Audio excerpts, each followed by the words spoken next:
finally made it to Friday. Against all odds. Nobody gave us a chance. No, Brady, they didn't. Brady. Not at all. But that's why you play the games. That's exactly why you play the game. What's the down and distance today? Where are we at? I mean, I know this guy's already scored on the kickoff. Yeah. Extra point. This guy hadn't run an offensive play. Extra point. Blaine, for some reason, we haven't ran a play yet. He scored 3. Hey, you know what? Hey, let's 2. We're going 2. We're going 2. We're going 2. Analytics. NASCAR. Where are we sitting at, though? Look, here's where we're at. All right, we're at 6.5 yard line. I was thinking 8. Perfect. First and goal. Yep. All right, obviously the field shrunk. To me, look, let's pitch backward. Let's get in 12 personnel. Let's run a little boot.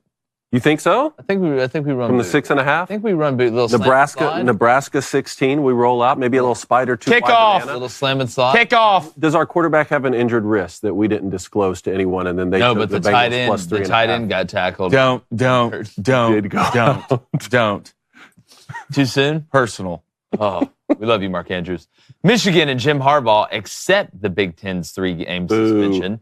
The Ravens beat the Bengals once again as Joe Burrow exits with a wrist injury. And we're going to break down Alabama's path to make the college football playoff and so much more. I'm Jay Crane, and welcome to the Flaming Dragon edition of Crane & Company.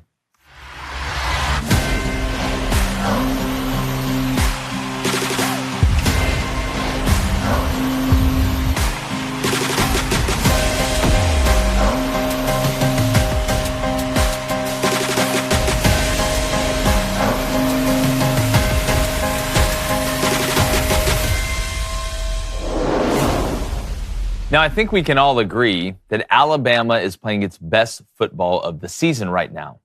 But I think we can also agree that unless they get some help, they don't control their own destiny. Now, the best path, obviously, for Alabama to make the 14 playoff is to have carnage all around. Carnage in the Pac-12 with Washington and Oregon. Carnage in the Big 12, obviously, with Texas. Carnage with Florida State and the ACC. And obviously hoping for some carnage that could come out of the Big Ten East between either Michigan and Ohio State, even though that's not likely, considering they still get to play the Big Ten West winner for the Big Ten championship. But if you're an Alabama fan, there is one team that you are rooting for as hard as you humanly possibly can this weekend, and that is Iowa State.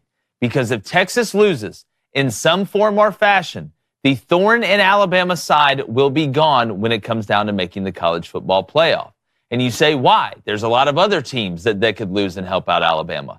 But that's not very likely. It's not likely that Florida State is going to lose a game during the regular season and possibly lose the ACC championship game or one or the other. It's not likely that a team out of the Big Ten is not going to be undefeated because, let's face it, Michigan should win this weekend. Ohio State should win this weekend. They play each other next weekend and then the Big Ten West champion. So you're most likely getting 2 undefeated teams at least to make the college football playoff. Then you go out to the Pac-12. If Washington is able to survive the rest of the regular season and have a rematch with Oregon once again in the Pac-12 championship, then you are going to have at least a quality team from the Pac-12 that is going to get in the college football playoff. So, again, if you're an Alabama fan, you're a huge Iowa State fan this weekend. You're a huge Texas Tech fan next weekend. And if Texas wins both those games, you're a huge whoever fan, whoever they play in the Big 12 championship game. Because at the end of the day, even with a win over Georgia in the SEC championship game, which would be a must for Alabama, who has to clear the rest of the regular season as well, they still need some help. Speaking about help, my buddy David Cohn, former Michigan quarterback, is going to join us. And y'all know what today is, so y'all know who's on my right. No. Graphic. They forgot the graphic. Y'all know. They forgot the graphic. This is flaming. Jeez. Wow. Hey, dragon. Turn of events. It's your favorite dragon on a Friday. How about a turn of events? Your favorite dragon on a Friday. Typically, I forget it. 1.5. 1.5? 1.5 today, fellas. You're just going to let the control room slide like that? Huh? Yeah. You're just going to let them slide? They'll pay the price. Well, you They'll caved like Michigan. They'll bring David into this. All right. They'll bring David's emotional feelings What? into this. It's late November. I'm already in Alabama. Yeah, what do you mean emotional? Oh, yeah, there you go. Yeah. I'm almost out of it. Go. Well, I'm dead inside, so, again, I don't have emotional feelings. But if you don't know, if it's your first time joining us on Fridays, I cannot use my brother's government name. And what is that name? So I'm not going to say that. That should count. No, it shouldn't count. No, That's my name. That's no, my it government shouldn't name. count. Rules No, is rules. It's the definition of my govy. At the end of the day, let me explain to the people. Tell you We what. cannot say, you said 1.5 or 2.5. You know what I said. No, I don't. What'd I say, David? Might as well just be 0.5. Okay, That's the hook. we'll go Yeah. 0.5. Well, We'll go speaking- 0.5. David heard it. All right, we're going 0.5 today. Speaking about 1.5, Alabama with one loss right now. Yep. You look at all through this, and I could have laid out 500,000 scenarios that could happen. A lot. There's still a lot to be played. But to simplify it, to make it easier, yes, you want carnage if you're an Alabama fan, because you don't control your own destiny. In reality, Florida State wins out. You get an undefeated team from the Big Ten. Washington goes undefeated and wins the Pac-12. Those three are in. And if Texas wins out, Texas is getting in over Alabama. Like it's just the truth. The biggest help, if Texas loses, Alabama truly controls their own destiny, in my opinion, because it knocks out the Big 12 team. You can have an undefeated Big 10 team, an undefeated ACC team, a one loss or an undefeated Pac-12 team, and that fourth spot will go to the SEC team.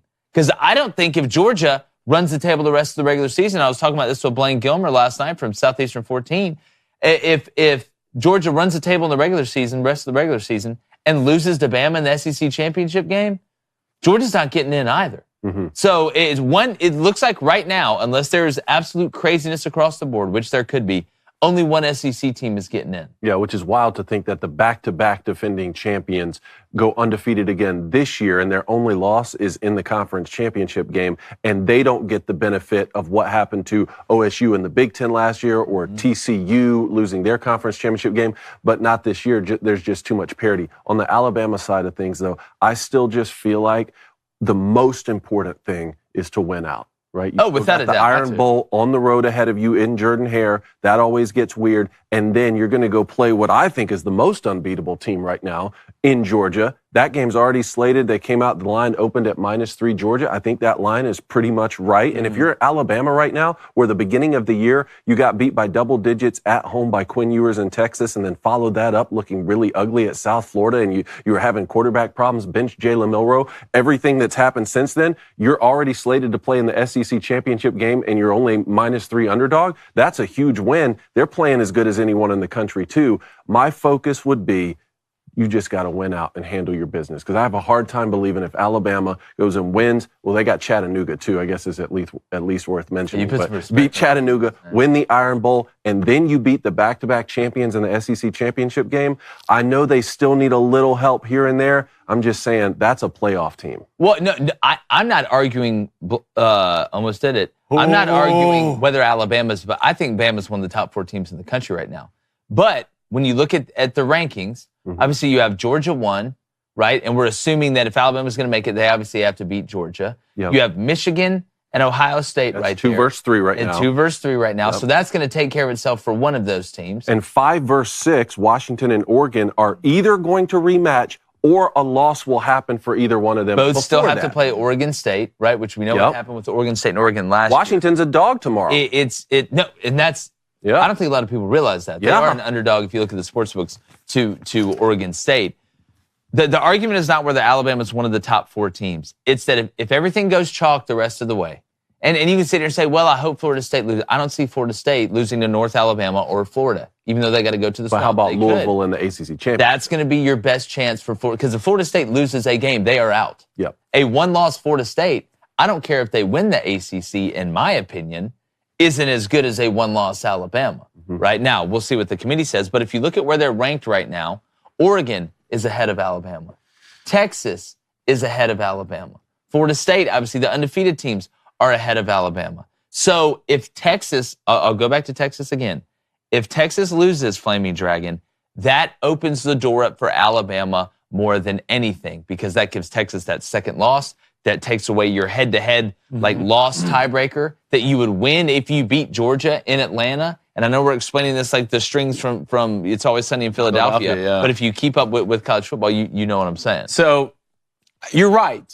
You're right. If Texas wins out, they should be in, even if Bama wins out. But do we really think, really think that if Bama beats Georgia in the SEC championship and Texas just kind of slides by the last couple of games. Do y'all think they're going to keep a Nick Saban team who just beat Georgia in the SEC championship out of the playoff? They kept them out of the playoff last year and put TCU. Well, they had 2 losses. Here's my question. Are you saying, because you have to be specific if you're going to ask this, of what happens around? Because if we just say, oh, if Texas goes undefeated, Bama's not making the playoff, that's not true. To me, that's their best shot. Their best shot is Texas losing. So around that, if Texas wins out, they win the rest of their games. They win this weekend at Iowa State. They beat Texas Tech next week, and they win the Big 12. Okay, they're now what? 12-1. Yeah, 12-1 going in the playoff. Are you saying that Florida State goes undefeated? One team from the Big 10 goes undefeated, so that's 2 that are in.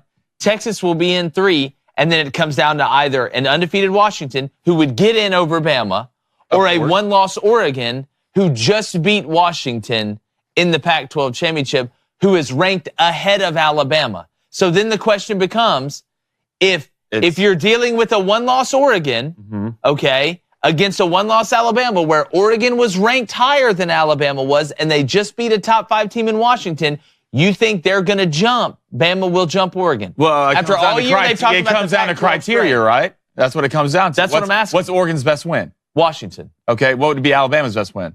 Georgia. Okay, I lean Alabama on that, right? Strength of schedule, who's better? Bama. Right? I got from a ranking standpoint, there was in the chat yesterday. Again, but that's where my point that I was talking with Chris Marler about is the strength of schedule is done by humans again. Yeah, I mean, about ranking. Well, but we trust the committee to make the right decision. Well, again, we do. I don't trust the committee to do anything. They have most of the time. But Flamin' Dragon, again, if that was the case, who's got the better strength of schedule right now? Alabama or Oregon? Alabama. Who has more losses, Alabama or Oregon? The same amount of losses. Then why is Oregon ranked ahead of Alabama? I mean, no, true. I'm not saying you're wrong, but that Georgia win makes it feel different, right? Like but you beat the back-to-back national champion, right? That it weighs different than beating Washington. If Oregon played Alabama on a neutral site, I'm taking Alabama. I'm not disagreeing with you that I think Alabama's a better team. But how can you, as a committee, when all that's been preached all year, and I don't think they're wrong, is that the Pac-12 is probably the best conference in college football this year, we're going to sit here and say, all right, Oregon, you've been ranked ahead of Alabama in the college football playoff rankings all this time, all the way through it. Y'all went through y'all's conference championship. Oregon beat undefeated Washington, who's a top 5 team, and Alabama just beat undefeated Georgia, who's the number 1 team in the country. Is that win over Georgia enough to move Alabama ahead of Oregon, who just beat Washington, another undefeated top 5 team, when Oregon's been ranked ahead of them? Well, here's something else to consider. If it comes down to Alabama and Oregon, because Texas has already lost, and it's not between Alabama and Texas where that head-to-head, then that means that Texas will have another loss. So the at-home loss for Alabama against Texas, who then will be a multi-loss team, is a little bit weaker, whereas Oregon's only loss will be on the road against Washington in a rivalry game that stayed undefeated the entire time until the Pac-12 championship. We're assuming they handle Oregon State in this scenario and all that.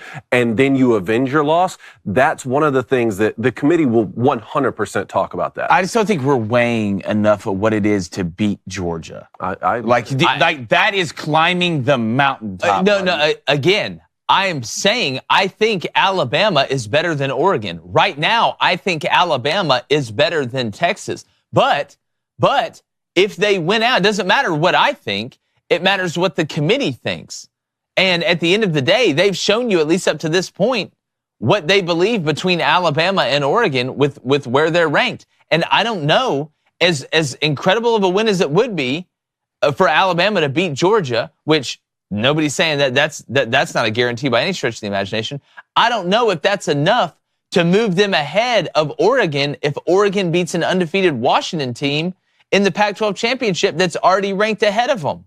Like, you know what, solve it a 12-team playoff. That'd be pretty sweet. Oh, wait, now I remember. But we want to know what you think. Make sure you hit that like button, hit that subscribe button. We've got calls opening up at 7:15 a.m. Central. That's 8:15 a.m. Eastern. I want to make sure we get to those. But I want to let you guys know we got a brand new sponsor that we're super excited about. Tested out their product. If you're looking for the perfect gift this holiday season, and guys, when we do these ad reads, it's if you're late on presents or you want to get in early on some presents and get some ordered, guys, girls, it doesn't matter. We have products for everybody. hop in on some of these because there's some great deals. And you need to check out St. John's Bay Rum Cologne. I'm telling you, put some of this on last night, walked into the kitchen. The wife loved it. Didn't show her what it was and said we're going to be talking about it today. And 75 years ago, that's pretty cool. U.S. Navy officer Captain John Webb blended the local bay rum with the island's tropical bay leaf oils and spices as the genesis of their collection of distinctive men's fragrances. So it started by a Navy officer, Captain John Webb. They have hand-woven palm frond bottles that were inspired by the Virgin Island fishing baskets, and they continue that Caribbean tradition today. It's classic, but anything but boring, smooth, spicy, and irresistible. I'm telling you, it's just a great scent. And I'm not an expert, but I know it smells good. So to me, you got lime over there, David. I got lime over here. They've got great soap products as well. I have spray a little on, to be honest rum. You ought to. Put some on there. It's a good smell. So what are you waiting for? Go to stjohnsbayrum.com.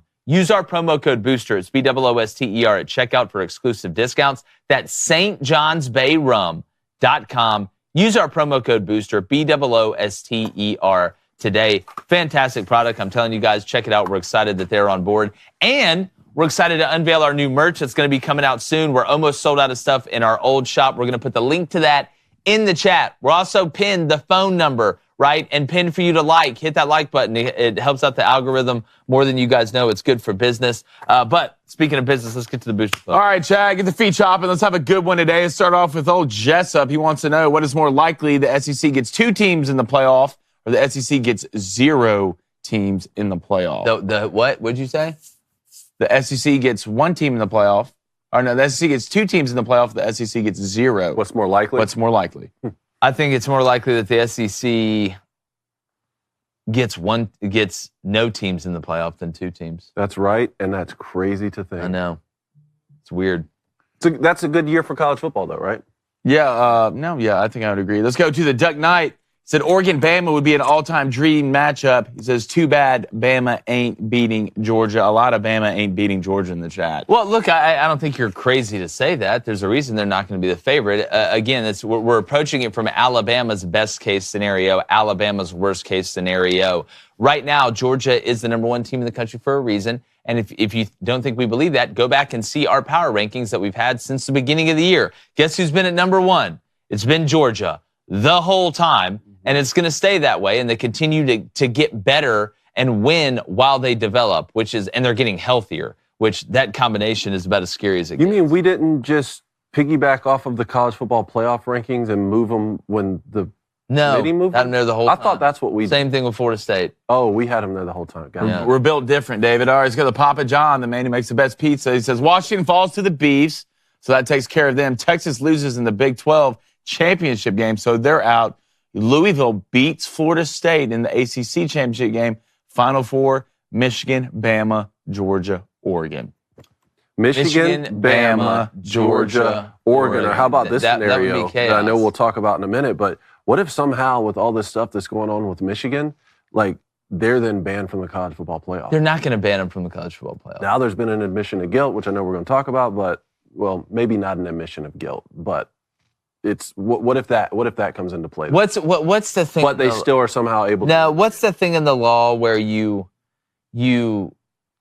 take like a lesser? I'm not talking about a plea bargain, where you don't admit guilt, but you take a punishment. You settle? There's a word for it. No, there's a word for it that they use where like you don't come out and say, "Hey, I am guilty of this crime," but you're kind of like, I think that is a plea bargain. No, it's not a plea bargain. It's not a plea bargain. It's in what you're talking. I don't know the definition of what you're talking about, but it's in all of the language of the contracts, which is just so weird to me. Anyway. Yeah, there's a word for it. It's a type of plea. Like I can't, lawyers in the chat, they'll know it. They'll know the answer to it. Let's go to Joseph Fine III, the man who's in love with Auburn, Alabama. It's one of his favorite places. Isn't that right, Joseph? He says, Georgia hadn't played a good team all year until Alabama. He likes the Tide to roll. So Missouri's not any good? Ole Miss isn't any good? Man, the way they beat Ole Miss, brother, I'm telling you. Listen, we can have the argument that Georgia hadn't played the strongest schedule. Like, that's legitimate. I agree with you. But they've played some teams, and they've beat them pretty badly. Missouri is a quality ball club. I know they didn't destroy Missouri. Ole Miss is a quality Ball Club. By the way, Jackson Dart returning to Ole Miss. Jackson Dart, yeah, I've got it in here in rapid fire. One interesting thing, though, is Georgia really only has that one road game this year. I'm not counting the Vanderbilt game. Like, Georgia fans travel more to that. It's the game in Jordan Hare against Auburn. Like, that really is the only road game that we've been able to see. Mostly they've been rolling at home, which is part of what people have been talking about with the schedule.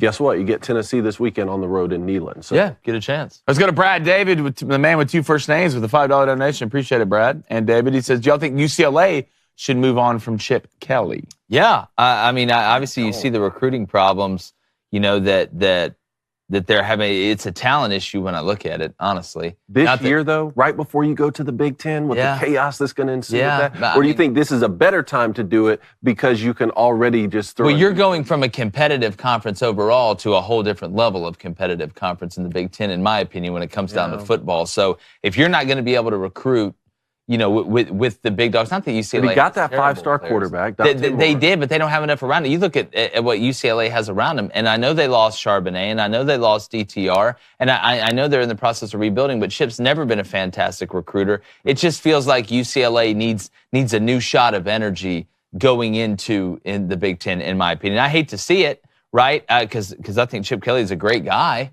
I know he knows X's knows, but I think it's time for UCLA to move on. Let's go to Bama Bob. What's up, Bama Bob? It says, Saban's a torn ACL from being 5-0 against Kirby. Don't forget it, Saban is still Kirby's dad.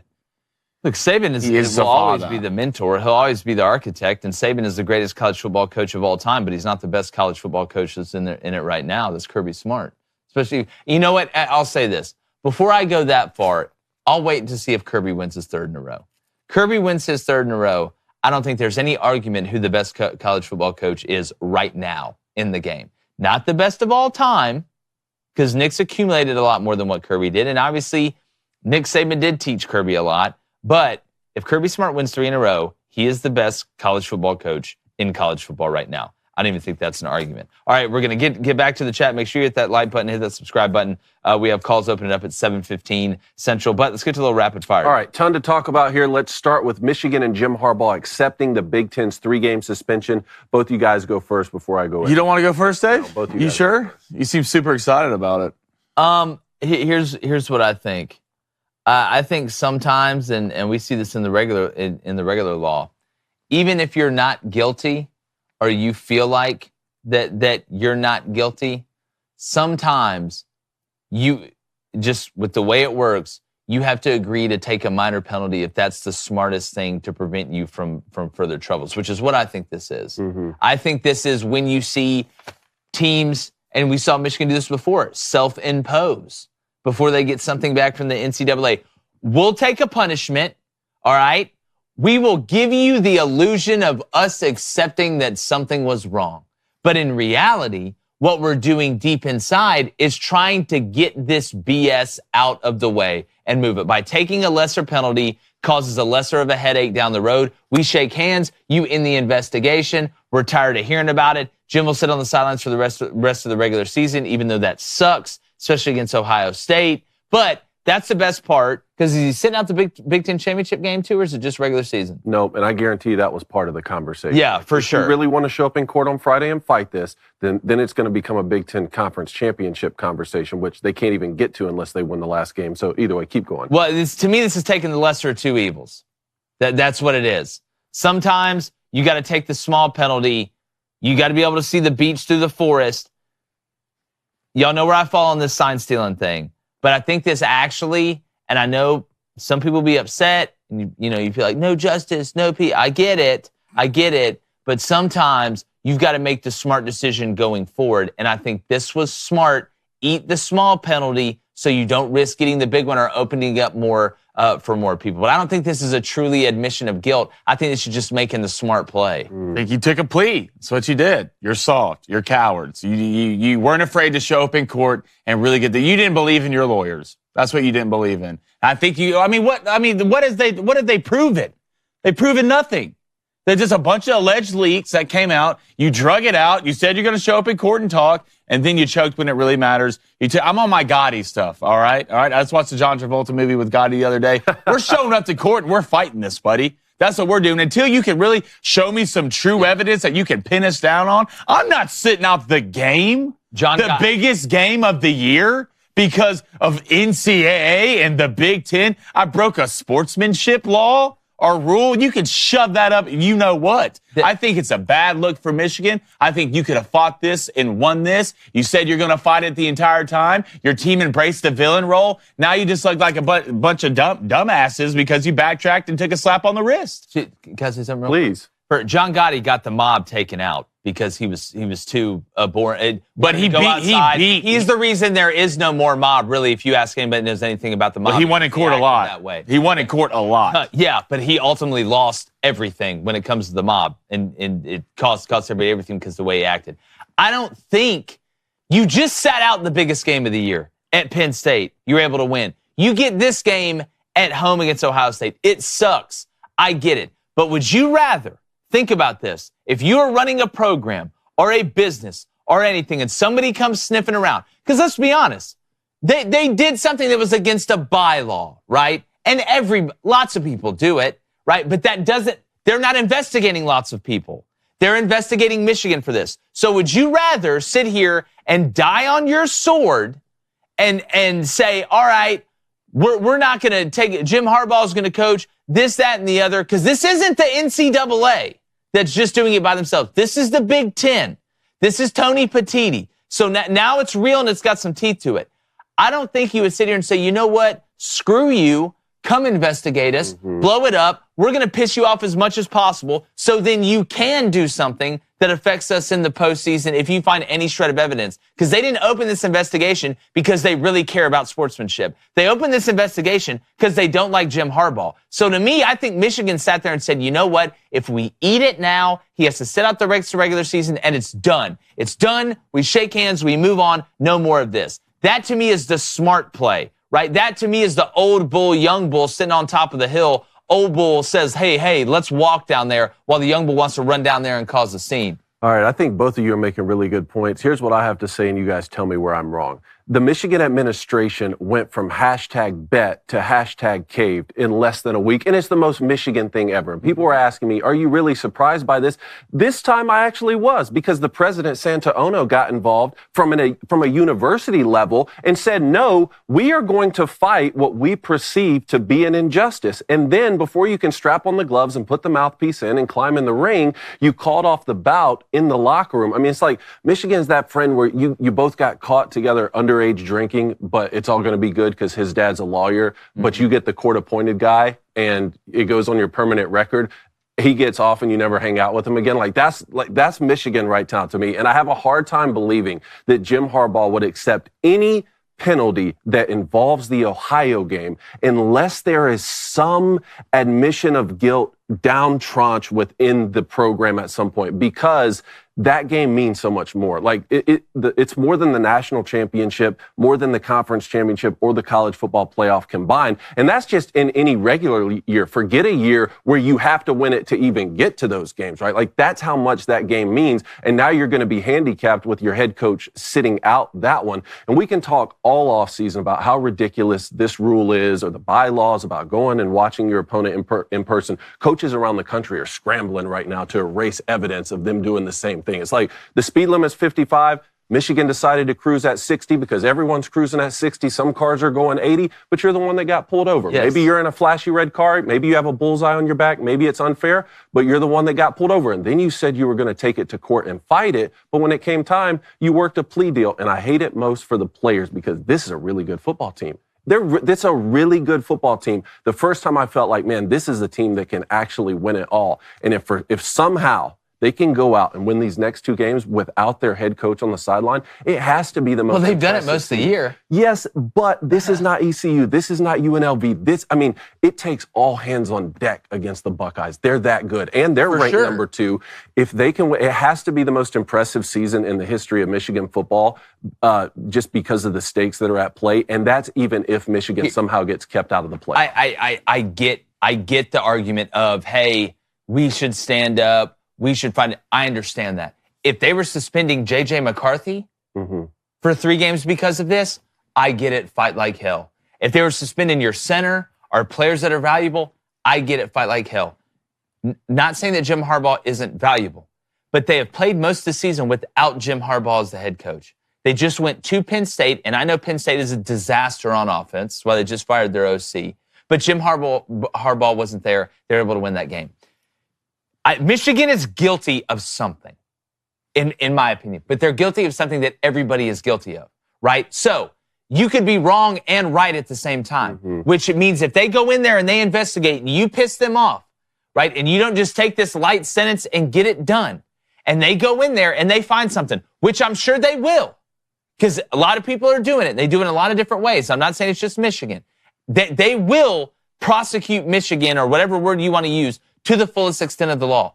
Why risk it? I would be fine with why everything risk you it? said if they did it a week ago, right? Like if when the suspension came down, Michigan and Jim Harbaugh said, this is unfortunate. We hate this. We don't think it's fair, but we're going to take our lumps and see if we can get to the Big Ten championship game. I'd be more fine with that. What they did was the entire program, the university president, the board of trustees, they galvanized not just the fan base, but large swaths of America to get behind them. Hashtag bet. This is an injustice. And they said they were going to fight it, only now, out of nowhere, to just... Well, maybe they didn't have this deal then. Maybe they were sitting there thinking, listen, they're coming to get us. They're going to hammer us. So we're going to circle the wagons, do our PR thing, hashtag bet, go up to Penn State, do our thing. How do we know they did, that the Big Ten didn't call them and say, listen, all right, we don't want to investigate this any further. Here is what we are offering. Do you accept this offer? There's no strings attached in the postseason. You make the Big Ten championship game. You make the playoff. We're not going to touch you. There will be no further punishment if you take this offer right now. As much as you want to fight it, and I get it, I'm a red-blooded American. I was born here. We'll fight against oppression until the cows come home. I'm with you, dog. Let's march in the streets. But sometimes it's smart to make this play. I think it was a smart play by Michigan, and after they beat Maryland this weekend, and then they beat Ohio State to finish the regular season, and it's all good with Jim Harbaugh playing the Little Giants or whoever comes out of the Big Ten West, I think they will, and not have to worry about it anymore. I think you'll look back and say, while it wasn't the popular, underdog, us against the world decision, it was the smart decision, and I think it's the best thing for the players, in my opinion. If the NCAA and the Big Ten hates Michigan this much, don't you think if they really had something, they'd hit them more for 3 games?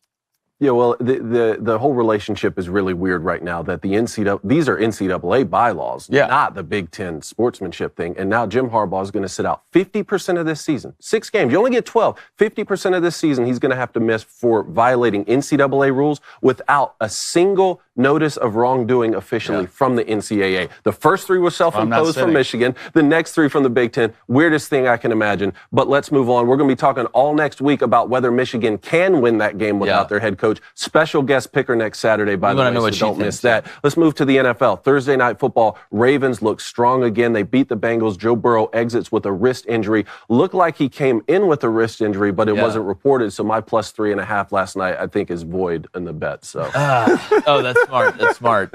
No, look, the Ravens, now they're 8-3. The Bengals are sitting at 5-5. Yesterday it was the night of injuries, starting with Mark Andrews, on the first drive. They're working the ball down the field. I know that cost a lot of people in fantasy. Looks like he is likely.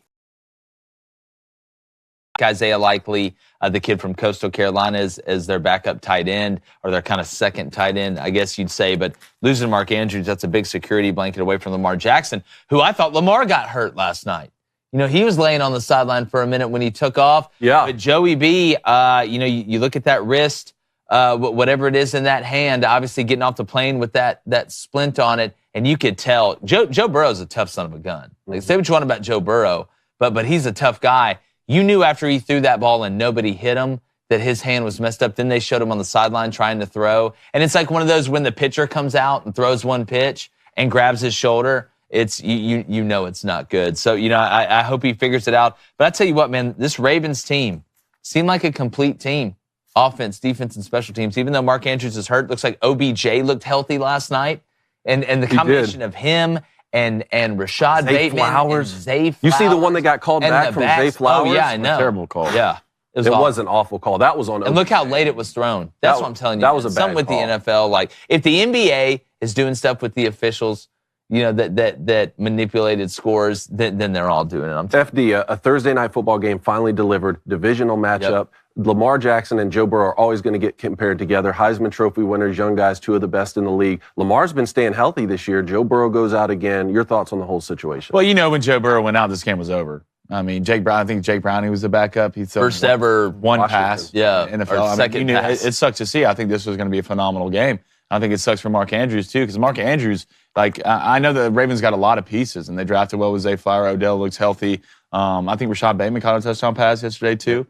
Looked good, but losing Mark Andrews is going to hurt this Ravens team down the stretch. That was kind of Lamar's security blanket, especially such a mismatch with Mark, and especially in the run game, too. Mark does a great job. I think when it comes to the Ravens, always look at their defense.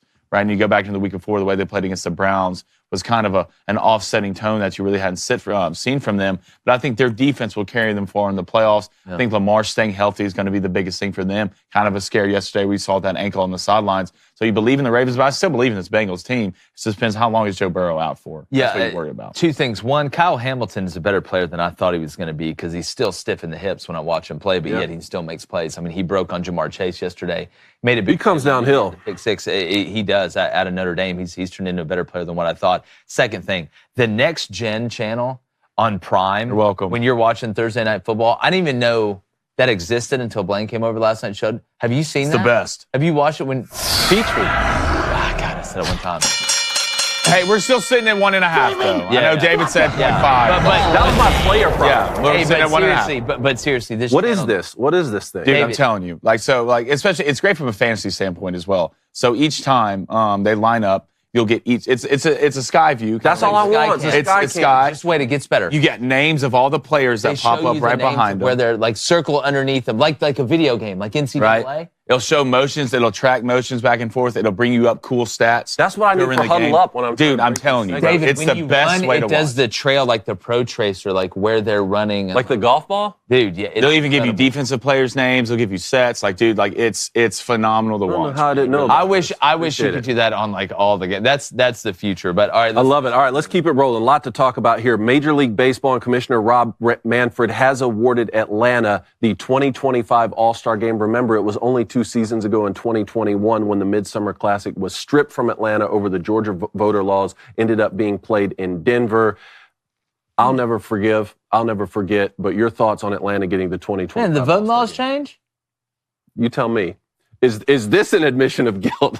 Is this an apology? Yeah, screw Rob Manfred, man. Like, I can't stand this clown. I'm happy that Atlanta's got it back. That's such a virtue signaling clown show. It's not even like, I don't care. Like I said, I don't care who you voted for. I could care less, but that was just stupid. It's just stupid, man. It's something where, and shoot, we were in Atlanta. Yeah. I mean, I had a video production company. Yeah. I missed out on bids. I missed out on jobs. It just shows you that there's people can just be manipulated so easily. Like, it just, I don't know, man. It just worries me. Your thoughts? Hilarious, in my opinion. If you're the Braves, like, I would never even want it. Well, the money maker. I would never even want the All-Star game. After the disrespect, you came in, basically called, the state of Georgia a bunch of racist people. Say the place in Atlanta. But no, I don't want it. I'd rather just, Acuna, great job. Great job. I believe he won an award. That's him and Shohei. Him and Shohei. So, am I surprised by this? No. It's just like, you can't come back from stuff like this. At least the Braves made him hand them the World Series trophy. Rob Manfred will be laughed at forever because of this. No laughed doubt. at forever. If he walked in here right now, I would point at him and laugh in his face. I don't care how much money or how much of a big dog he thinks he is. More news out of Major League Baseball. The 75% owner votership that needed approval for the Oakland A's to move to Vegas has happened now. Now, it's not 100% final. There's still some other things that have to happen, but it looks like the Oakland A's, after the 2024 season, I believe, are going to be moving to Vegas. Man, teams are getting up out of Oakland, aren't they? They are. Raiders leave to go to Vegas. I actually think it's good for baseball. I actually do. Some people will be, and y'all know me, I'm a baseball purist. I like bunting and all this stuff, but it just wasn't working out. I hate it for the fans. I hate it for the fans too, but y'all the ones that, I know they weren't good outside of Billy Beanball, the Moneyball, whatever, but let's not act like the Oakland fans were showing up anyway. I know a lot of teams that suck in the SEC that are in college football, the fans show up every weekend. So I think there's blame to go around here, but I think this is good. I think having baseball in Vegas is good. So Nashville's not getting a team? No, that's still Is that still a thing? I don't know if this affects expansion. Yeah, that's, I don't relocation. Think so. I don't think that affects it. Either way, do we have the targeting clip from last night? Oh man, I saw Flaming Dragon tweet this out. We just need to talk about it because this needs to be the new standard for target. Like this is targeting. This is the definition of targeting. I am a defensive guy. Like, in what world? Here's the world. Launch. You wanted lead with your head. You wanted to leave the game early, but couldn't just quit on your teammates. Yeah, I'm just wondering, like, in the guy's career. This is like trying to rob a bank today with just walking in with a bag and a gun. I just like this, technology. to me, is like I just see a soccer ball coming through. Like this is what a header looks like in soccer. That was about. We should put a soccer ball on that. And dude, I'm telling you that whatever soccer, if this was a corner kick, this ball's going in. Yeah, I had to tell that guy you're gonna have to wake him up if you actually connect. But this is inexcusable, especially. No, this seems this was on purpose 100%. to me. Yeah. But you know what else is intentional? Tell me. When I drink coffee in the morning because it's part of my routine. And everybody knows here we love Black Rifle coffee. But we know you don't always have time to brew the coffee the traditional way each morning. That's why you need Black Rifle Coffee's ready-to-drink cans. #deliciousness. It's perfect for people who need their coffee quickly. They got great flavors, vanilla bomb, salted caramel, mocha, and vanilla caramel. And also, Black Rifle Coffee is veteran-founded, right? That's operated by principled men and women who honor those who protect, defend, and support our country. And with every purchase you make, they give back. So stop running out of coffee and go sign up for a Coffee Club subscription. They've got great flavors. What do you got over there, David? Man, I still got the Headless Horseman's roast, pumpkin Shout out spice. Ichabod. You got Gunship? Gunship. AC 130? If you hear it, you're dead already. Yeah, it's absolutely delicious. I don't even know if caffeine has an effect on me anymore, but I love the taste. They've got a range of flavors, and it is a great company with a great product. So save money. Drink America's coffee. Go to blackriflecoffee.com. Use our promo code BOOSTER, BOOSTER, at checkout for 10% off your one-time purchase or first Coffee Club order. That's blackriflecoffee.com. Promo code BOOSTER for 10% off. You can also find it at grocery and convenience stores near you, but we know you want to go to blackriflecoffee.com and use that promo code BOOSTER. Black Rifle Coffee, America's coffee. All right, still got to get to keys to victory. Want to get to the chat quickly, Blaine, and the line for calls is open. All right, Brad Smith says Michigan coach Clinkscale deleted his social media for a reason yesterday. Another shoe may be dropping soon. Yeah, it sounds like one of the position coaches, one of the players said something about one of the position coaches having closer ties with Connor Stallions or something. This is what a lot of the On3 officials. Can y'all just everybody keep their mouth shut? Clearly not. Can we have like a gag order on all, like we're in this together. I mean, Sherrod Moore's out there crying after the game. Like, can everybody just shut up? Hey, there's a lot of emotion, all right? Yeah, that definitely seemed 100% not staged. Let's go to Eddie. He says there's a total of a $20 million loss from local businesses for moving the All-Star game away from Atlanta. I'm going to need that 20 back. I'm going to need that 20 back and the All-Star game. Mine was personally affected. You know what? Let's just call it 10 mil, Rob. It's like, going back to the mob, you robbed me. I need the money back that you stole plus interest. That's what I'm on my mob stuff. If I'm the governor of Georgia, I'm not talking about the mayor of Atlanta. If I'm the governor of Georgia, I'm on my mob stuff. I'm going to need that. A little extra juice. I'm going to need to hold that. Yeah. You took something from me. Now I want it back and more. I was going to Coke 19. He says, all teams bend their rules, sure. I really doubt all teams are guilty of what Michigan is guilty of. Sneaking on the sidelines of another team's game with recording sunglasses is pretty extreme. And if that's Connor Stallions, again, like that didn't add any advantage to Michigan beating Michigan State this year. You're out of your mind if you think so. But that's still a rule, and that's going to come with punishment, and that falls on the head coach. Again, is that him? How do we not know yet whether or not that is this guy? Grassy Knoll. We still don't know? Again, I'm not accusing people of doing exactly what Michigan did. I'm saying that at the end problem, what you're trying to prevent is one team having the other team's signals. There are multiple ways to get them. I've gone over those on the show a million times. If the end result is you're getting in trouble for getting somebody else's signals, then 90% of teams are guilty. Yeah. regardless of how you got them. If you want the honest truth. The defense strategy of, well, everyone else broke the rules, that's not going to work for Michigan. What it is going to do, though, is if they end up releasing the evidence they have on these other teams have gotten their signals, which was the threat this whole time. Dossier. That's why I think the Big Ten, that's why I think Tony Petitti panicked. He just didn't know what to do once all this extra evidence was being presented to him, and it turned into a children's food fight. That's why I say I hate it most for the players, because you got a room full of what should be adults in there just whining and nitpicking and blaming each other for stuff. All right, let's go to Holly Golden. It says, this take on Michigan is unbelievable from all three hosts. Holly, look, I don't like to sit in an echo room at all. I don't want people to tell me I'm right all the time. If you have a good take on it, the phone number's in the chat. You hit that phone number up and you call in. I would love to hear your opinion. I'm confused. How is it unbelievable? Like, this reminds me of the people who, before NIL, would be like, oh, well, at least my team isn't paying recruits. When your team is obviously paying recruits. Like, the holier that you can say, and I'll be here with you, Michigan broke the rules, right? I'm not saying that they didn't break the rules. What I'm saying is, this is not something that is nearly as egregious as what people are making it out to be. See, and most people do it. You coached and played those. So that's the thing is, like, I don't know who that person is who just wrote in the chat, but like, clearly there has been a line and a distinction between members of the media who didn't play football, have never coached football, and the people who have been in it. I had to send the dummy signals at Michigan for 2 years just to be able to send the real signals. This is 15 years ago. I had to send the dummy signals and was told to do it in the most serious way possible because the other teams are going to try and decode our signals. It was not even... And you just saw Steve Sarkisian come out this week. He was on an interview and say, he wants the mics in the helmets, right? Because he didn't like spending half of his week having to change signals every week because people steal signs. Yeah, and everyone does it. And we still had a wristband. We had 120 plays on each wristband, 60 on each side, and still had signals for every single play just in case something goes wrong. Halftime adjustments. You don't know what plays you're going to change. Yeah, I'm just telling you, if some of y'all found out how the sausage was really made, you'd be at the place you root for, you'd be very disappointed. But Holly, call in. I'd love to hear your opinion on it. Love to hear it. All right, let's go to Garrett Burrow. $5 donation. Appreciate it, Garrett. So should Illinois start their backup John Paddock against Iowa this week instead of Altmaier? He threw for over 500 yards last week against Indiana. I watched that Indiana-Illinois game. Was drunk from the start, just drunk.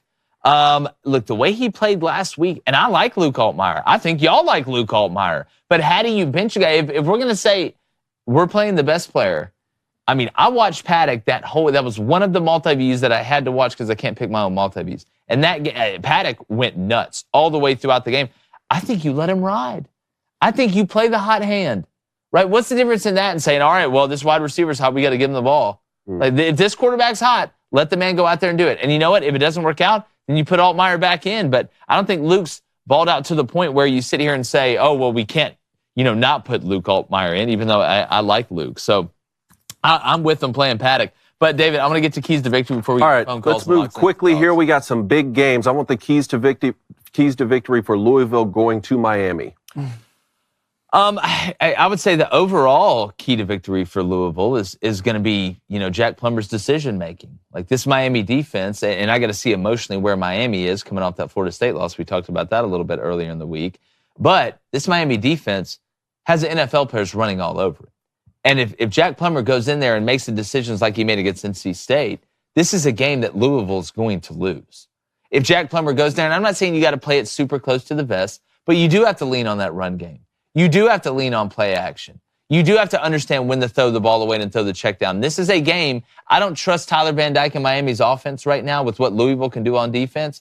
I think this is a game that if Plummer goes in there and his decision-making is 75%, 80% on the right mark, then Louisville is a better team regardless of what the spread is. So it's going to come down to which Plummer shows up. Yeah. As Flaming Dragon said yesterday, the one that comes in and it's 2.5 hours in and out, fixes it, hey, everything's great, or the one that walks in and says, hey, I forgot to get a screw from Home Depot, and you don't see him for 3 weeks. Yeah, I think controlling the line of scrimmage for Louisville will be huge in this game because Louisville wants to run the ball. This isn't your finesse Louisville type of football team. I think Thrash is a good piece, but I think Miami's got a hell of a defense, and you saw that against Florida State. The key to Miami is what Van Dyke's going to show up. Or which quarterback's going to play. Are they not going to go with the freshman? Emery Williams is hurt. Yeah, he got hurt. It looked bad. He's out? I believe he is out right now from what I've seen. Yeah, with injuries. Van Dyke came in for one possession, threw an interception, threw across his body, wasn't a good look. He's been playing terrible the last couple of weeks, but he looked really good at the beginning of the season. So it's kind of a split situation. I mean, who's he going to be? Is he Karen or whatever his name is, who sit with their hands together and freaks everybody out? Or is he the monster that runs around? So what's Van Dyke going to be in this game? And a lot of it is it's quarterback battle to me, in this opinion. Who plays better is going to win. All right, Utah at Arizona, both teams 7-3. Again, if I don't want to be as simple. There's so many things that go in to winning a football game, but I think a lot of it with Arizona, I think the key to victory is to keep up the confidence that they've had. We talked about the winning DNA that seems to be in the program. Arizona's not only the players and the coaches, but the fans are now going into games expecting to win. Yeah, look, Utah's a quality team, even without Cam Rising. We know what they've been, right? But Arizona's been beating quality teams.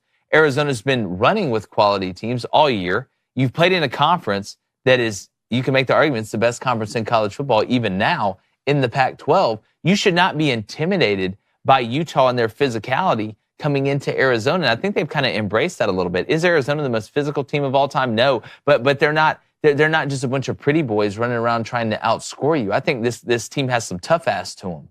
I think Arizona does. So I think a lot of it is the confidence to understand, even if we go down early, even if we have to play Utah's style of game, eventually we will win. So I'm going to give Arizona the key to victory is the mental ability to keep believing that you're going to win. And this isn't old Arizona that may put up a fight for a little bit but folds in the end. I think it's a mental game. FD, Arizona started 3-3. They've won their last 4. This game's essentially a pick'em. Yeah, I know. Good for Arizona. They've played just above their skis the entire year. The key is for Utah, I think time of possession is going to be huge.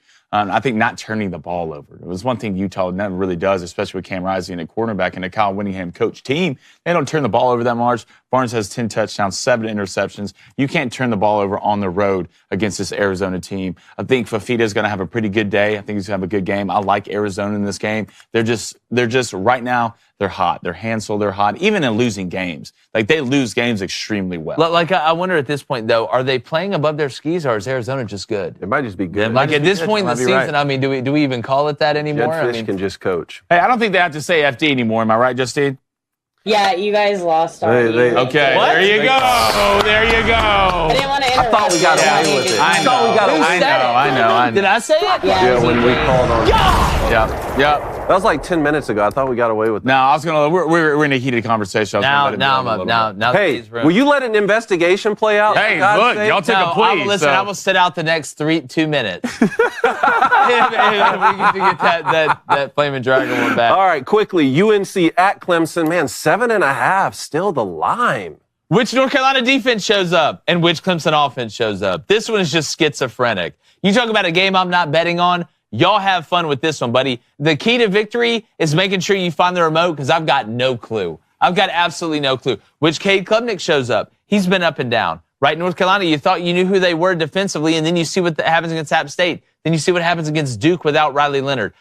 I'll say I think the key to victory is who's playing at home. And Clemson's playing at home. Dabo's going to run his goofy ass down that hill before the game. They'll find a way to win it, I think, Clemson in overtime. I think this could be crazy. But a touchdown plus a hook, Blaine, which I can say. Look, there's one thing I know that's going to show up in this game, and that's Drake May. Yeah. All right. If there's one thing I could put my bets on, Drake May will show up in this game. Shipley will show up in this game. I think North Carolina's going to have to somewhat control the line of scrimmage, but I like Drake May in this game.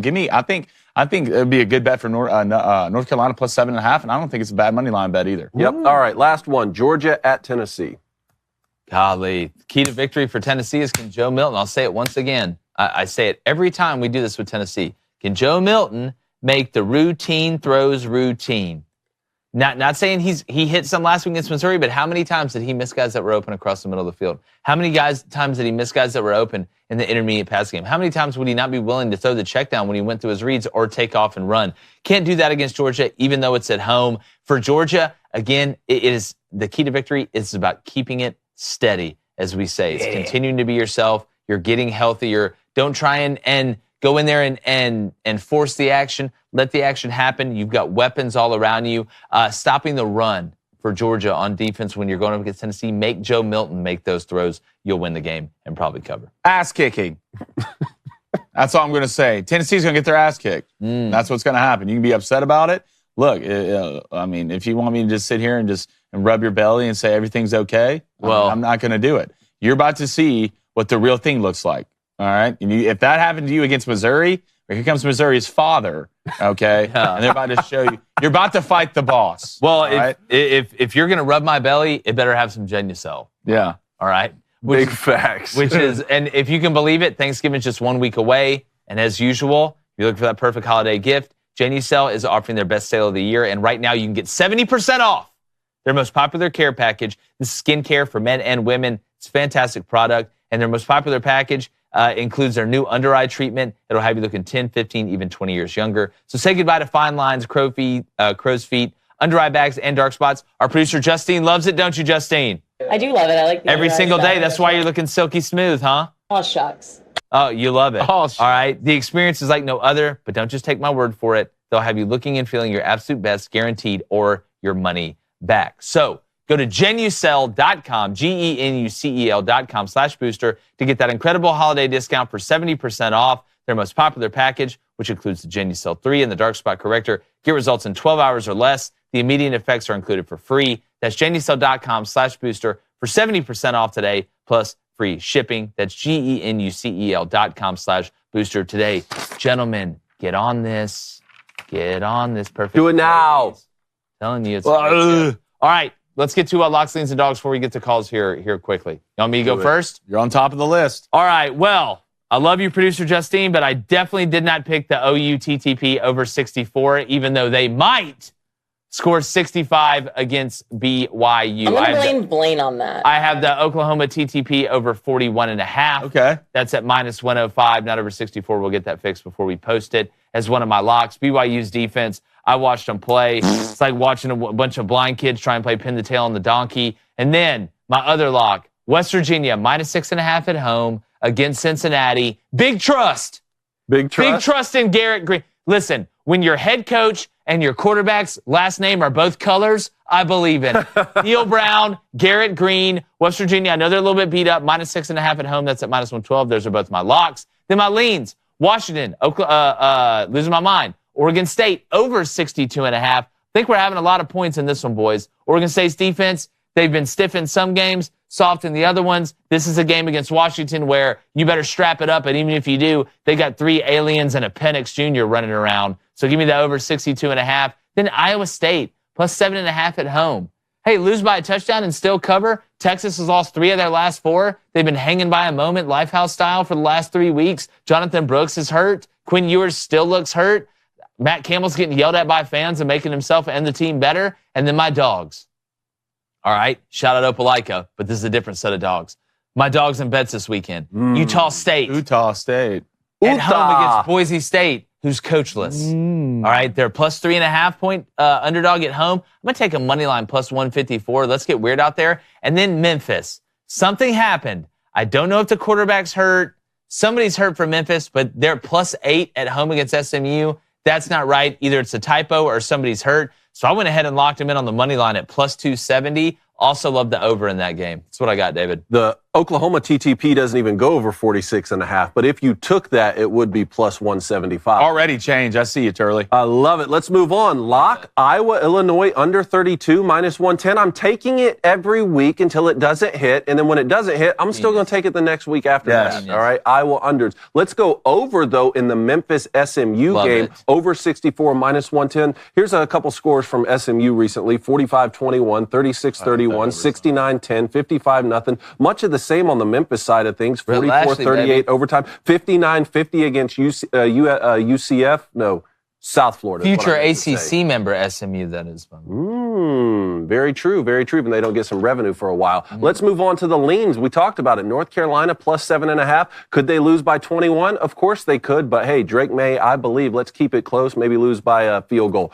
Rutgers, Penn State, under 41. After watching that Penn State defense against Michigan, man, they're as impressive as it gets. I think Rutgers is going to find a tough time scoring. And then on the other side of that, Penn State just fired their offensive coordinator. Even if they come out and roll and put up, 33, 34, I think that under could still hit. And then dogs, Washington undefeated. Yeah, Huskies going on the road, big game. Go ahead, give me them as a dog plus 105. And then Colorado money line tonight. I'm not placing this bet. I'm going to take the points plus 4. But Colorado money line plus 154 against a Washington State team that's lost the last 6 Pick up 6 in a row. Started 4-0 and They started 4-0, lost the last 6 in a row. Colorado, they've got their own problems going on, but they've been keeping games closer mostly. I love it. All right, let's get after it. Give me my locks. I'm going to lock it up. Give me Georgia at minus 9.5. That's going off at minus 130. I bought a point there. I think this game will be the christening of an absolute ass-beating. Storm on hand to the face. Good luck, Tennessee. Joe Milton, where's your dad? Don't worry, they'll be there Saturday. All right, give me Missouri, Florida over 56.5. I see points in this game. Yeah. I don't think Missouri plays as well on defense. I really like the weapons Florida have on the outside. I think they're going to take advantage of Missouri's secondary somewhat. That over is at 56.5. Minus 120. And give me the LSU TTP. You know me over 50.5. Minus 120 against Georgia State. Stealing. Look, Jay Daniels. Is that half? Jay Daniels trying to win the Heisman, buddy. They're going to put up as much as they can. And all right, the next one, cripple fight. Iowa and Illinois under 32 flat, minus 110. I love that. Let's go to the dogs. Iowa State money line plus 240. Dreamers. Believe it. Quinn Ewers, a lot of questions. Jonathan Brooks, ow, my knee. He's gone for the rest of the year. Secondary for Texas, struggles, can't tackle in the front 7. I love this bet. Weird stuff happens at this stadium. Yeah. Weird stuff. All right, then give me Washington moneyline. Dave, I'm rolling with you, brother. Plus 105. Look, DJ, you can whatever his name is. He's had a glow up. He lost 30 pounds. All right. He's posting Instagram pics. Clemson doesn't want to like the pics, but they're liking the pics because it hurts, but they're happy about it. So give me Washington money line on the road. All right, let's get to calls. Great That's stuff, really guys. good. All right, let's start. Hey, start. can I say something too before calls? I would love to hear this. If you're calling in, you're on hold. Once we take a call, the line opens. So I know a lot of people once we start taking calls, they're like, oh well. Can I say something before? There's a couple lines open right now. Can I say something real quick before calls? Look, if you're gonna talk all this Michigan hate in the chat and you're too afraid to call in, you're a keyboard warrior and shut up. What are they saying in the chat? Not just Michigan this, Michigan that. John Edward Kruger, sooner or later, dog, you got to call in. Look, bro, everyone pities the weak. Jealousy is earned. Go ahead. We got some lines open. Bars. But you're not going first because Matthew from Arkansas is going first. What's up, Matt? Get up in here on Flamin' Dragon Friday and tell us what's up.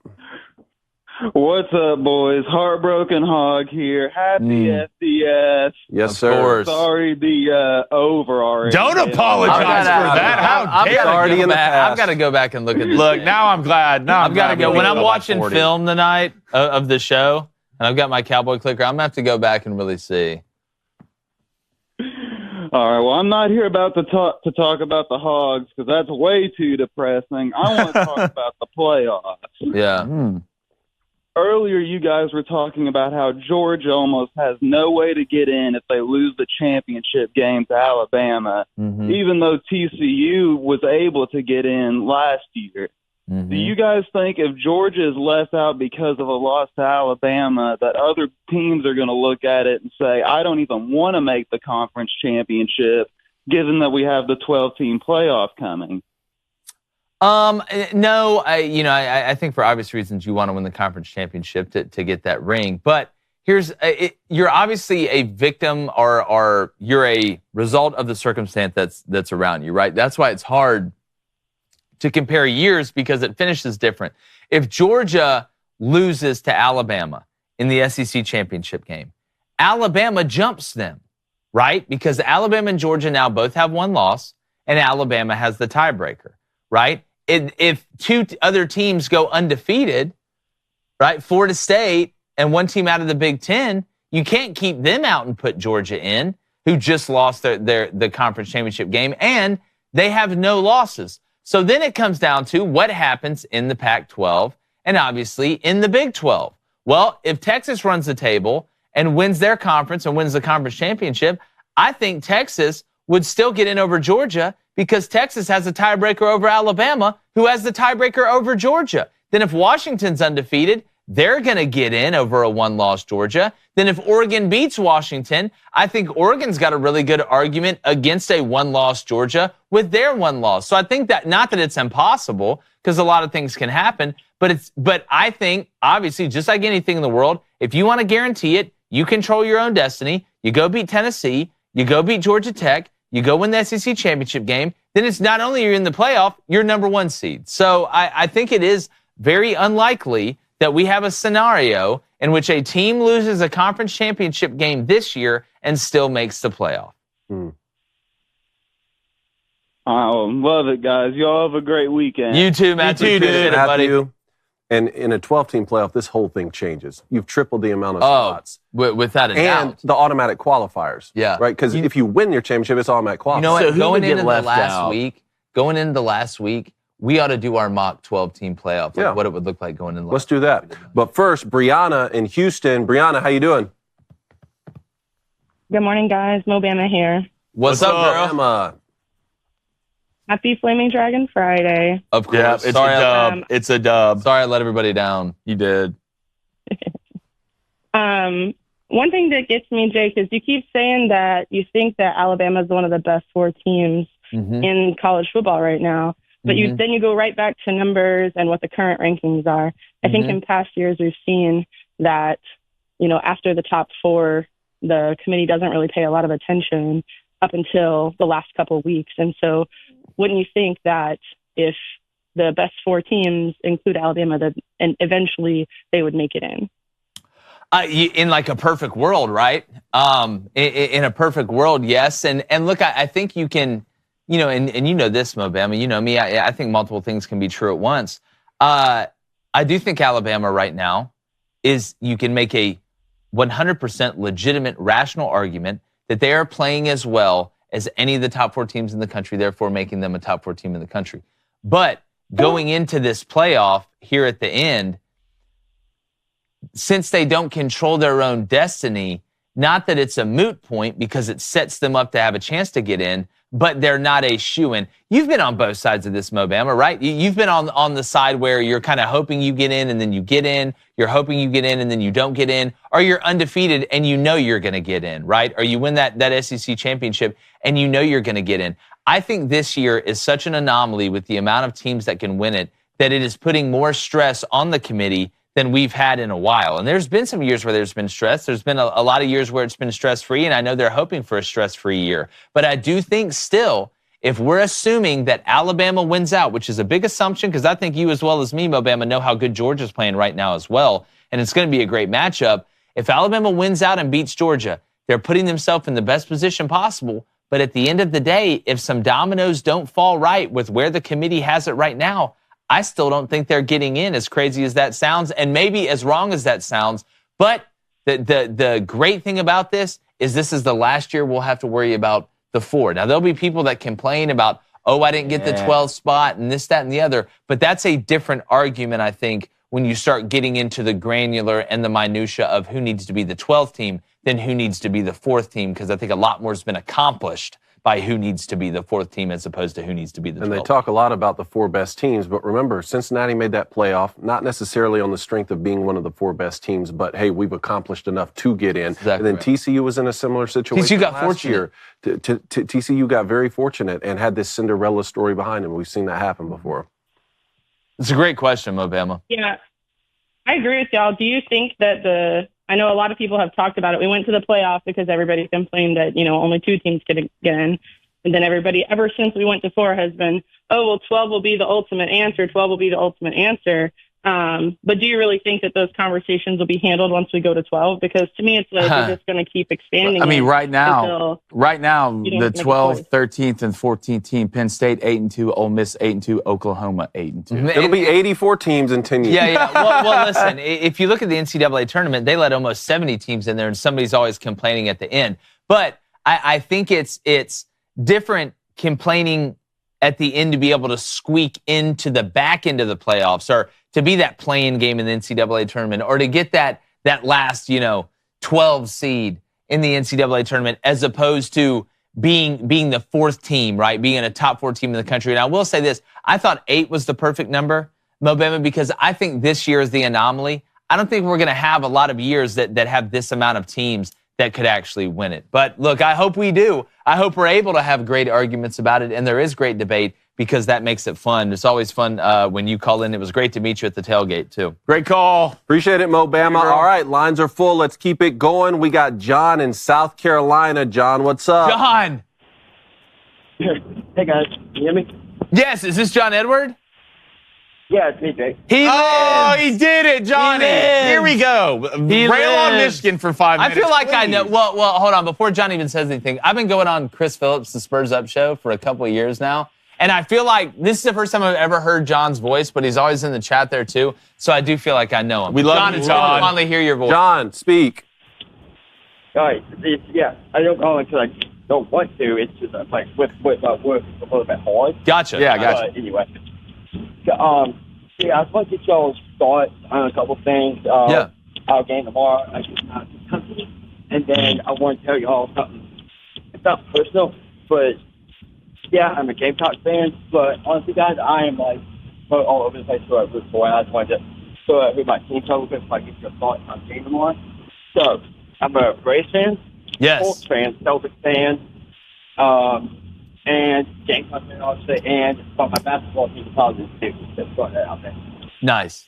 So you said Braves? I only caught about half of that. Yeah, he's a Braves fan. He's a Colts fan. Celtics fan, and a South Carolina fan. And you're talking about the Kentucky game tomorrow, right, John Edward? That's what you said first. Yeah. Here's what I don't. Yeah. Here's where I'm at with this Kentucky South Carolina game.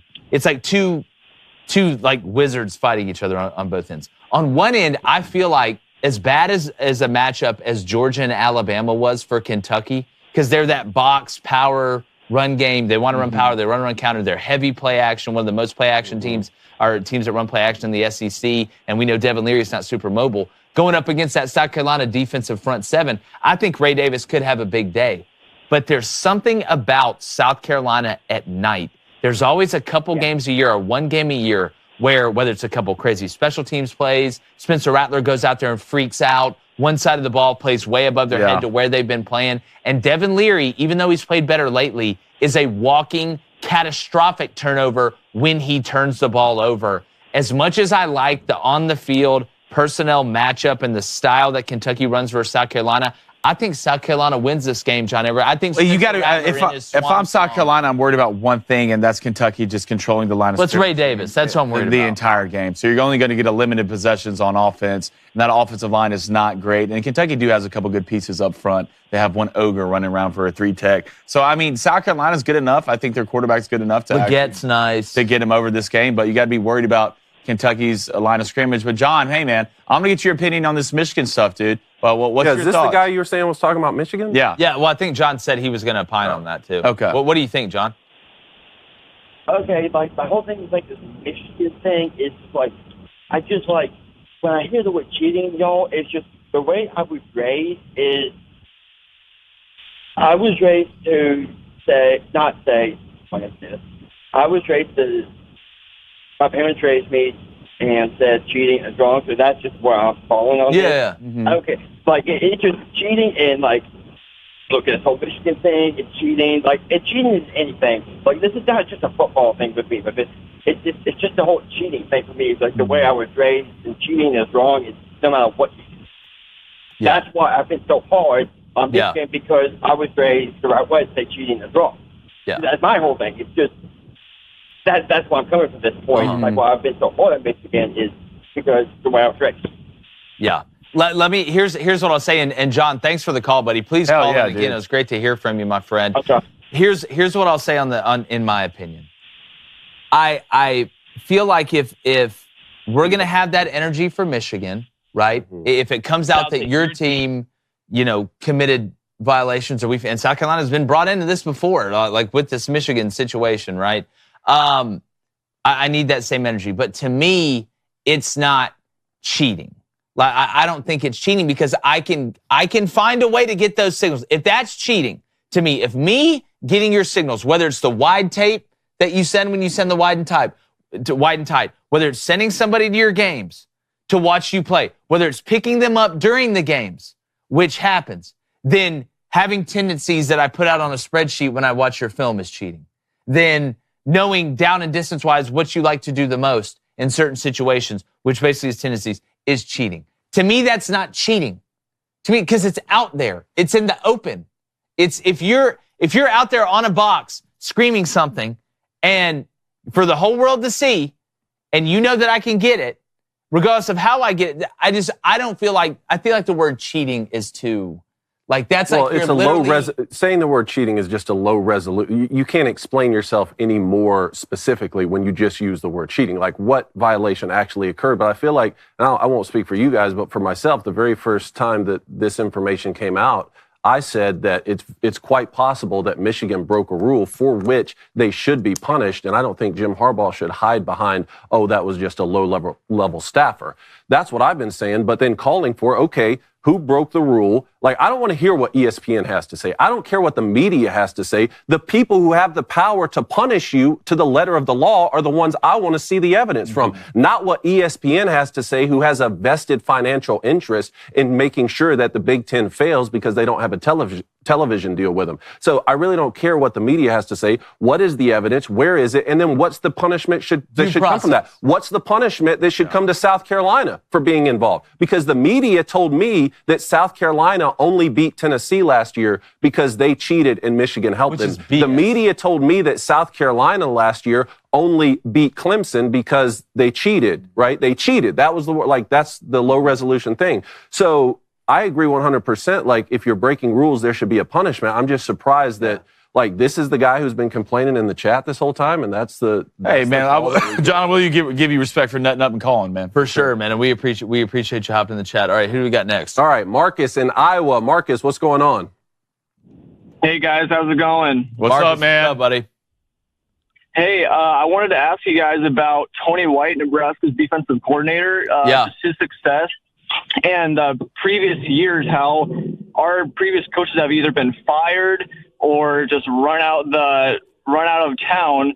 What do you think of the culture that Nebraska has? If Tony White does leave, do we think that we can find someone as good as Tony White and pay him enough, or what do you think that that's going to look like?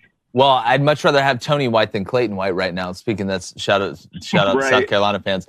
Here's what I'll say. I think one of Matt Rule's best strengths, and one of the reasons he's been able to take it, and look, I know the Nebraska program is way different than what he had at Temple and at Baylor when you look at traditionally. I'm not trying to compare those and say they're even, because they're not. I've got way too much respect for Nebraska than that.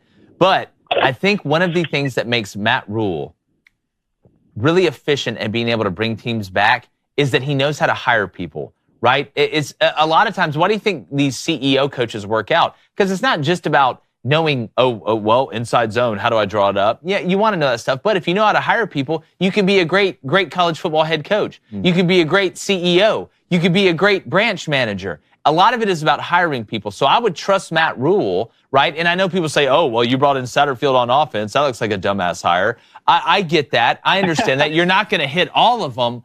But if Tony White does leave, I think Matt Rule would find a viable replacement. But I think Tony White, and Marcus, I would say this even if you didn't call, I think Tony White and Ron Roberts at Auburn are two of the most underrated defensive coordinators in the country for what they've done this year. You go back and watch Nebraska. What makes what Tony White has done at Nebraska so cool, and I know Nebraska hadn't played fantastic overall every game this year, especially lately, but he stopped offenses that are totally different than each other. He, in one game, shut down Minnesota, gave Nebraska a chance to win, which Jeff Sims basically fumbled away, if you remember. I know you do, Marcus. And then the next week goes and shuts down Colorado, who plays a totally different style and totally different system with a roster that is not nearly what it is going to be when Matt Rule gets this thing running. So, Marcus, number one, it's a very astute observation from you about Tony White. But if he was to leave, which I know his name's hot right now, and it should be, I think Matt Rule is good enough to find a viable replacement. That's what I think.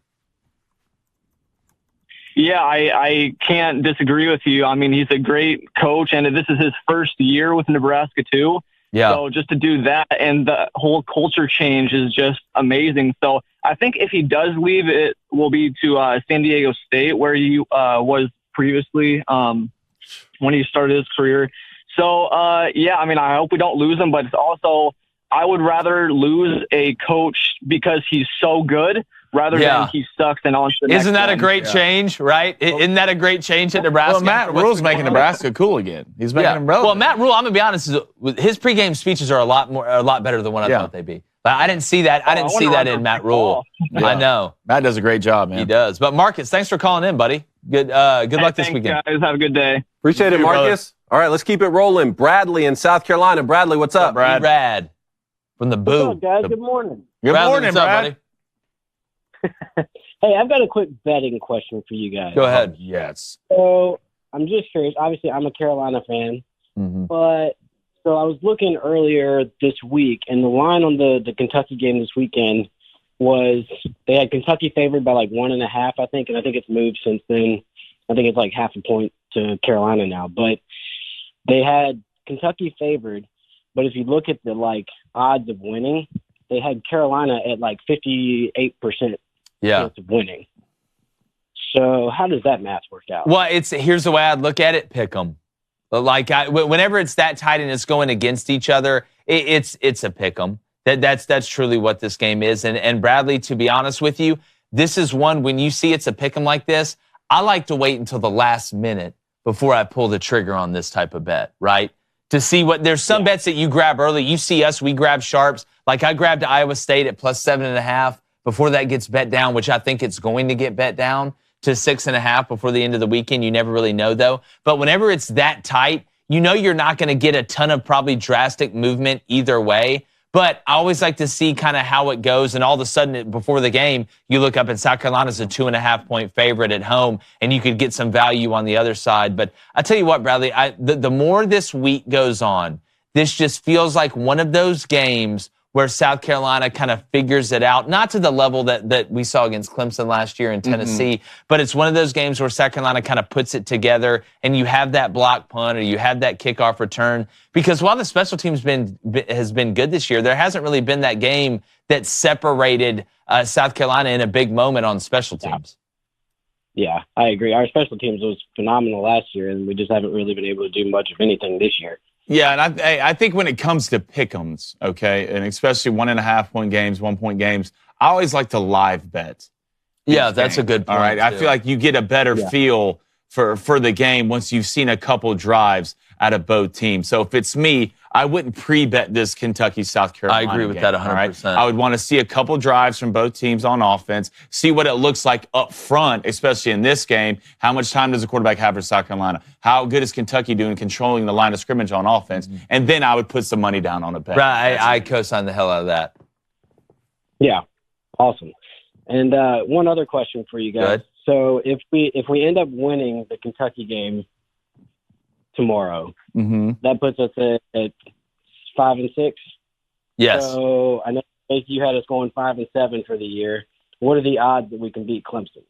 Look, in a rivalry game at home, with as up and down as Clemson has been, I would not put it past South Carolina. I want to see the line on that game, to be honest. I don't think it's out yet. I saw an Ole Miss Mississippi State line out, so there may be one out.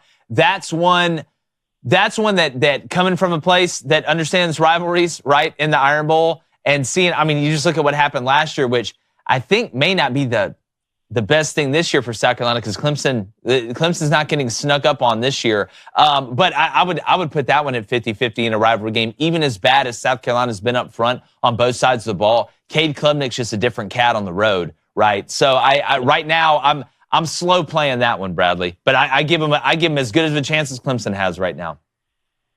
Cool. Well, David, go blue. Go blue, Bradley. And, hopefully Michigan can win without your coach. Yeah, man, it's going to be. Have him just call in. Can he just call in to one of the other coaches and just tell him what to do on the sideline? Again, a gray area in the rules that I'm sure we'll be punished for no matter what. But I told him, name me interim coach and lock the gates, brother.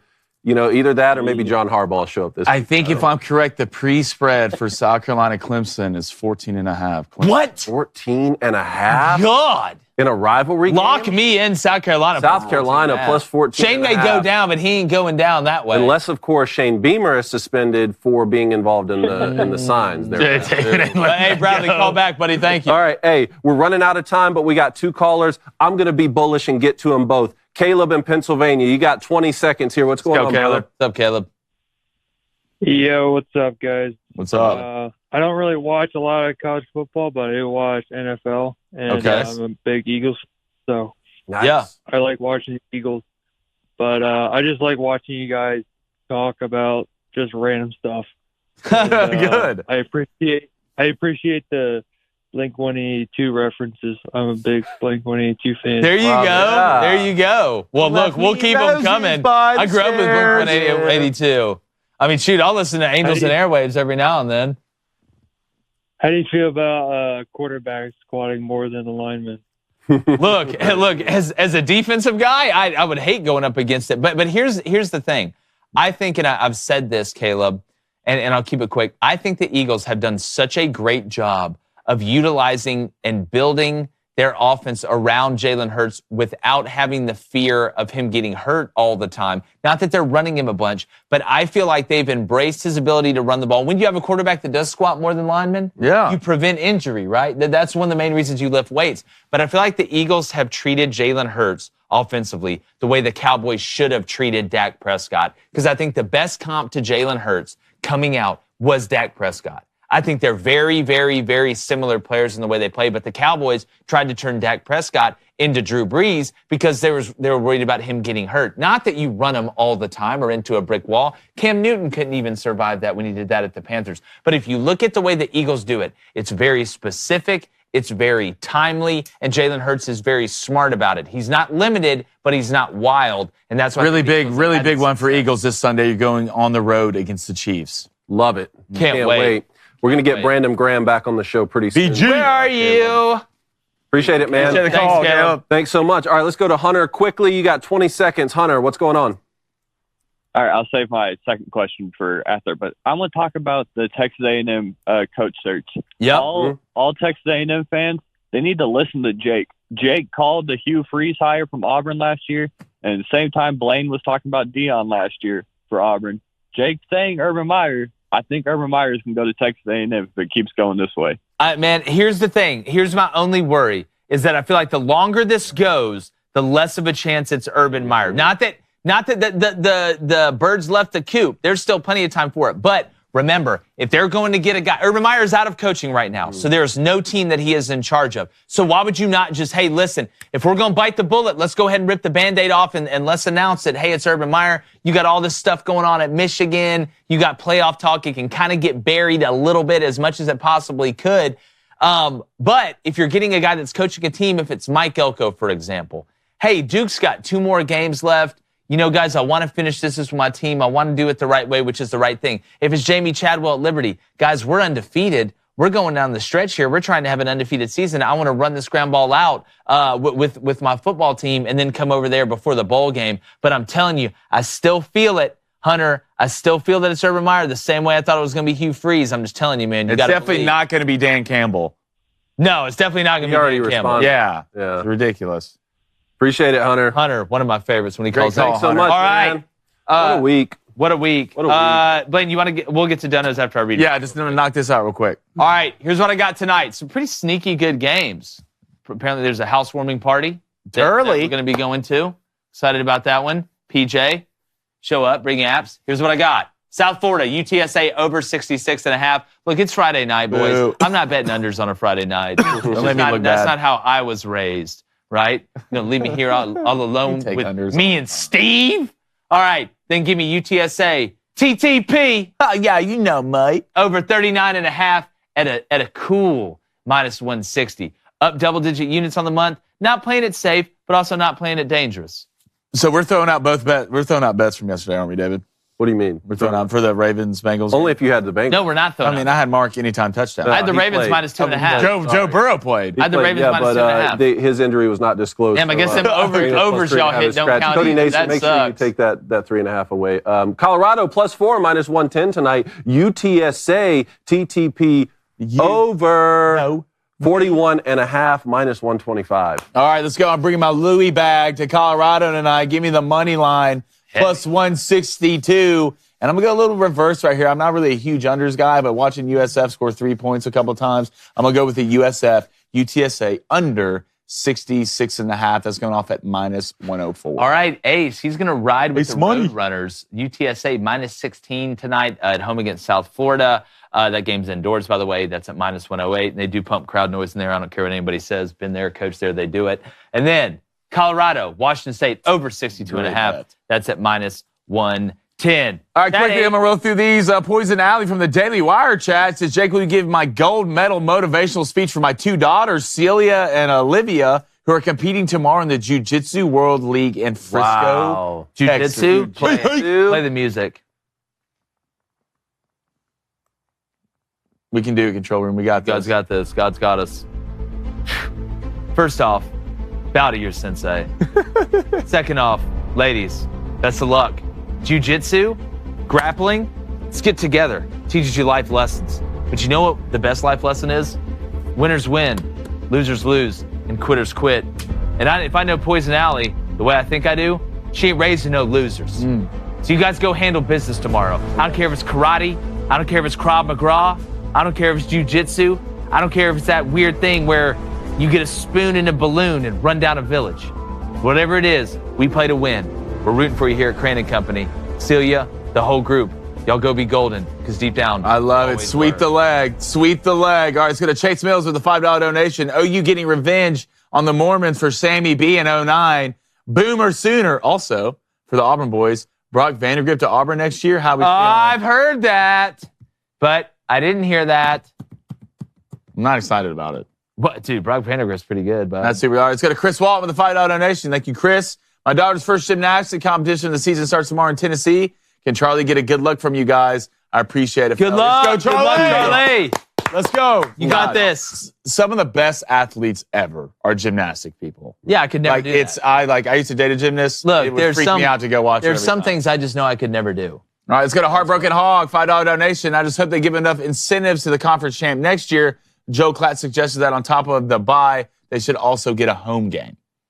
I don't think that's crazy. I don't agree with Joel a lot, but I think he's right there. I think you should get something for winning. I think it should be that way in the NCAA basketball tournament, but don't ask me. Let's go to Christina Hopkins, $20 donation. Shout out to my daughter, Michelle. She's leveling up to 17 today. Congrats. Get a motivational speech. She got a big tournament at the end of the month, and of D1 soccer coaches, Flamingo Dragons favorite. All right, hit it. It's her birthday. I got to do it. We run a little long today. Said her daughter name's Michelle? Michela. Michela. Maybe Michaela. Michaela. All right, Michaela. Be good. Got a big one at the here at the end. All right, there may be D1 coaches there, but nobody's there except you and the ball, right? It's just you and the ball. That's it. You don't got to overblow it. You don't got to try and do something to be outside of yourself. Remember, dance with the one that brought you. When you're on the pitch, don't freak out. No regrets. Go handle business. I'm rooting for you, and happy birthday. Happy birthday, absolutely. Let's go to Luke Bayard with a $5 donation. What's up, fellas? 10 straight Flaming Dragon with you guys. Love it, Luke. Love it. Go Tigers. Love it when it overhits, Luke. Let's get excited about it. Let's go to Gary with a $5 donation. Gary! Found out my wife has never Danny. seen the Rocky movies. Does this require a Rocky marathon now? What? Does what require? She hadn't seen the Rocky movies. Yes. You have to. You have Without a doubt. Without a doubt. Let's go to Jacob Loveless with a $2 donation. He says, why are Power Slap, why are you with Power Slap when Dana partnered with Bud Light? I don't know if you have enough time to hit that today. Yeah, I don't have enough time Jacob, to get in that. But Light caved. But we can definitely get into that next week. I don't want you to think we're avoiding your donation. We literally are out of time. We'll get in that next week. I'll make a little sticky note on that right here. Let's get to the poll. Great job today, chat. Will Alabama make it to the playoff? Yes or no? Yes. 56%. No, 60%. Wow. Yes. 42%. Davis No. 58%. Wow. Wow. I love it. All right. Ray J. Great All week, right, guys. appreciate you guys. Make sure you hit that subscribe button, hit that like button. We got a great guest picker that we're going to drop later this afternoon, breaking down all the big games. Aaron Murray, former Georgia quarterback and analyst right now. You can catch him all over the place. Appreciate you guys. Like the chances of Jim Harbaugh coaching in the rest of the regular season. We're going. Sorry, David. Oh, gone.